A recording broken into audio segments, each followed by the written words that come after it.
Hey guys, welcome to another one of our videos. This time I'm going to talk about how to get approved in this market. So look, it's getting harder and harder to get finance approved to purchase property, and you know, there's a lot of things driving that. One is obviously concern about the housing market, and there's been some talk of, you know, the potential for house prices to fall.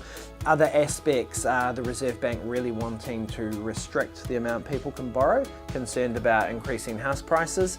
And then thirdly, how banks test your ability to service a loan. And you know, for servicing now, they're applying interest rates of 7.5% to 8% on a principal and interest basis, which kind of feels a bit unfair given that realistically interest rates simply aren't going to go to those kind of levels, but that's what they're doing. And what that means is it's restricting the amount that people can borrow. And then the LVR restrictions are obviously requiring people to have bigger deposits. All of these things are making it harder to lend. Or to borrow. So from my perspective, I guess the key things to think about are your income. Income is now a very critical driver for how much you can borrow and how you can generate extra income.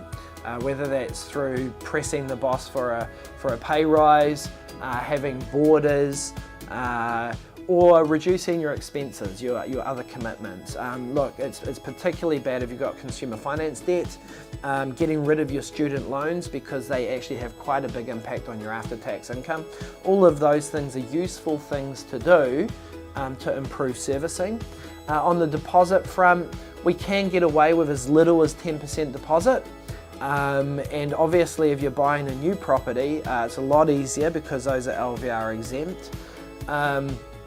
But you know, or we can use parental guarantees. So there's still plenty of tools out there to help facilitate borrowing. It is a lot more difficult. It's really important to get the basic things right. So good account conduct, low levels of consumer finance debt, ideally none. Getting those student loans paid off if you can. And just making sure that you've got a clean credit record.